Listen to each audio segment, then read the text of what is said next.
Good morning children and welcome to the class of science. I am Purnima Dikshit taking chapter number 11, that is force, work and energy. As you know children, in my previous video, in my previous class, I have already covered the topic force, the topic work and the topic energy. So now we have come to the end of the chapter, and in today's class we are going to learn a few keywords and the summary of the lesson. So children, in all I think this chapter was very interesting and you have learned lot many things and they were new to you. So with the help of the keywords, let's revise the main content of the chapter. As we are, with the help of this chapter, we have come to know what is force. That is the first topic of the chapter. So let us see what is the definition of force and revise once again. Children, force.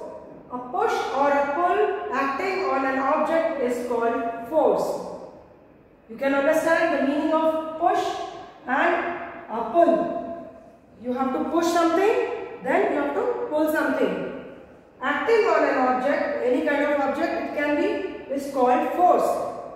So these two things which you do for making any object move ahead or take some object towards you by pulling is only done with the help of force.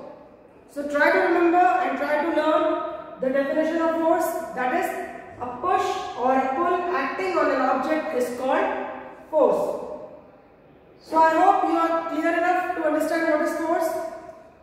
Now we move on to the next topic, that is gravity. The word is gravity. Children, the force with which the earth pulls objects towards itself is called gravity. As in my previous class children, I have explained you about the gravitational force which you are having on earth, the surface of the earth. As because of the gravitational force children, you are able to stand on the surface of the earth. Whereas I have given you an example about the moon, which is having no gravitational force and thus nobody is able to walk on the moon. You are floating on the atmosphere of the moon. You are not able to walk on the moon. It is only on the surface of the earth, because of the presence of gravitational force, we are able to walk. And the other example which I gave you children, if we throw anything above, that will always fall down.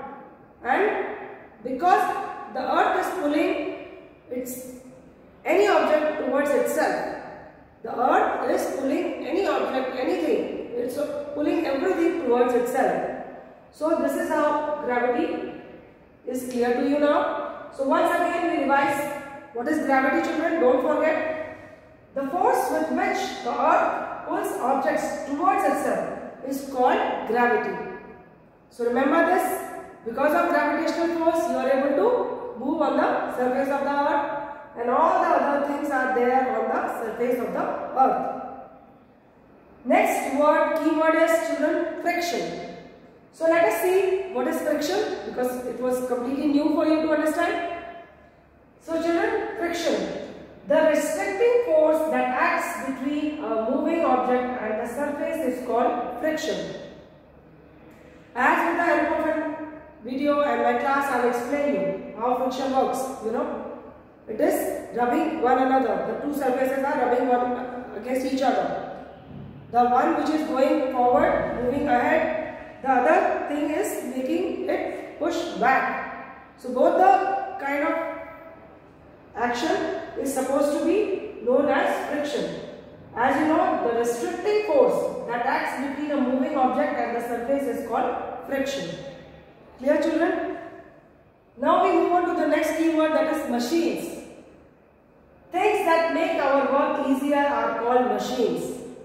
As in today's world children, you are having so much facility of so many machinery around you. Your day starts with machine. As you have a clock in your own house, the alarm is ringing because of the clock, and these are the basic things which are available in your own house. house. And because of these machineries available, your work is becoming easy. And you are able to manage the hardest of the work and the toughest of the work, which is not possible to be done with the man force. It is only done with the help of machinery, and it is making your work easy. So, I hope you are able to understand the machines. Now children, we talk about the other key word, that is energy. So let us see, children, what is energy? The ability to do work is called energy. Children, you are doing so much of work throughout the day. It is only done with the help of energy in your body. As I told you in my previous video that if you are eating good healthy food, then your energy level is maintained. But if you are not eating healthy diet, your energy level goes low. So always remember that for your own body, you must eat good and healthy food to maintain the level of energy in your body, so that you are able to do lot many work in a proper manner. So in all, you have come to know that energy is the ability to do work is called energy. Children, now we move on to the next keyword, that is solar energy. Children, the energy from the sun is called solar energy. As I told you children, the sun, our day starts by the help of sun. As it rises, you are able to know that the day has started. And when the sun sets, there is no light. It becomes very dark. So in all, you are knowing that sun is providing us with light, and sun is giving heat to us, and probably heat to all the things on the earth. So this way you are able to understand what is solar energy. You can say the energy from the sun is called solar energy. Children, let's move on to the summary of the lesson. At the last, you will be able to understand what all you have learned, what all you have discussed in this chapter. Children, first I will say that what is energy? Children, energy, first you need to know what is force. Children, let's see. What is force, children? Force can move an object, stop a moving object, change the direction and a moving object, or even change the shape of an object. As I told you children, what is force? Here, a push or a pull acting on an object is called force. So here, similarly, I am trying to explain you what force can do to an object. Children, force can move an object. It can move, stop a moving object. If any object is moving, you can stop with the help of force.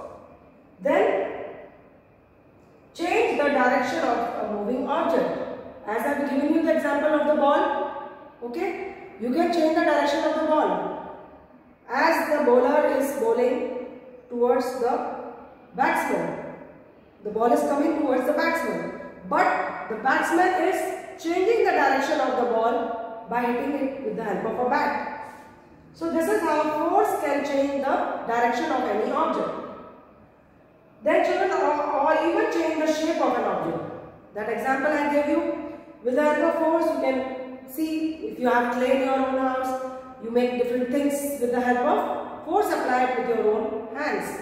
And you can make some or the other things with the help of force applied, and you can change the clay into any form. Same, you have seen your mother cooking chapatis. How with the help of force she is preparing the dough, then preparing the chapatis for you all.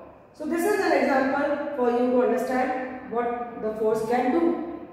These many things the force can do. Children, next we talk about the gravity.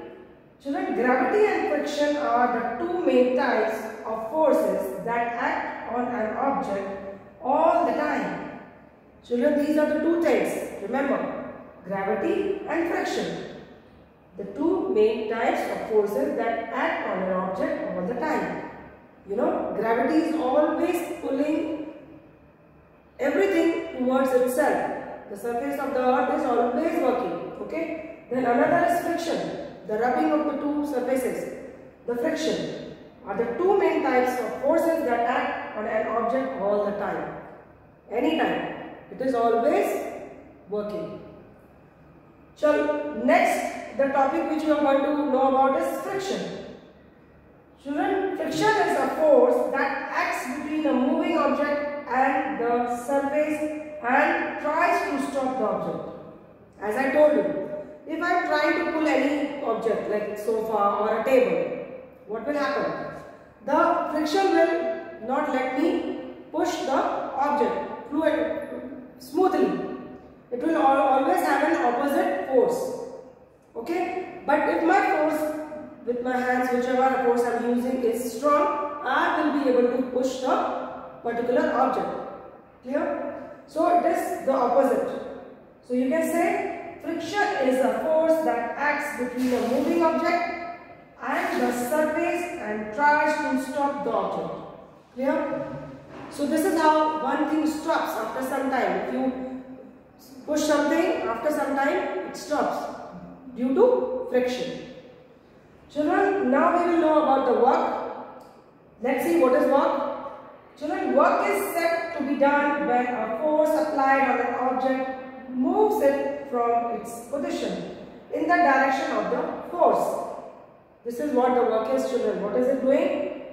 It is said to be done when the force applied on an object moves it from its position in the direction of the force. As I have given you the example, the boy is standing and reading a book. But then after some time he has moved and kept the book on the table. So this is how the work is done. Clear? This example I gave you to show what the work, when the work is done and when the work is not done. Children, last we talk about is energy. Let's see what energy can do. Children, energy exists in many forms and can easily change from one form to another. As I have given you the example, children, the energy can be changed. It can change its forms. And as I have told you, there are different types of energy. And in this you have learned about the three types of energy which you get from the nature. With the help of wind, with the help of water, with the help of sun. And so it is having different forms. And as I told you, with the help of these things, windmill is working with the help of wind. Then solar panels are working with the help of solar energy. Then you can say the dams, the water is coming from a height and when it is falling, the electricity is produced. And with the help of water energy, we are able to prepare and produce electricity, and which is provided all over the place. So these are the things which I have already explained. And I have already told you that these natural things are also making you produce electricity, such as the wind, water and the solar energy, the sun. Clear? And many other work they are doing for us, and we are taking help with the help of these kind of energy to do our work. So I hope, children, you all revise properly and try to remember what is force, then what is gravity, what is friction, and how machines make your life and work easy, then energy, then solar energy. So in all, I would like to say at the end of this chapter that try to save your energy and use it in a proper manner. Don't waste your energy in useless things. Try to do something which is very, very essential and very constructive. Okay? So don't waste your energy, as well as don't waste other kind of things like the electricity and the other kind of energies which are there in your own house, and take care of them so that you can save the electricity and get less amount of electricity bill of your own house. So try to remember to switch off the buttons whenever they are not in use, and try to save water. As you know that water is also running short and we need to save water for our own lives. So try to save every drop of water which is available in your own house, and prove that you really would like to take care of these kind of things in your life. And you being students can do it. Okay? So set an example for all your family members that you are behaving very nicely, and with the help of this chapter, you have learned to save energy, you have learned to save your resources, you have learned how work is made easy with the help of machines, and how gravitational force is making you move on the surface of the earth. So I hope children you go through the content properly and try to revise properly, and then I would just say save energy, save electricity, save water. Okay? So thanks a lot, and thanks for joining my class. Have a nice day. Bye bye for now.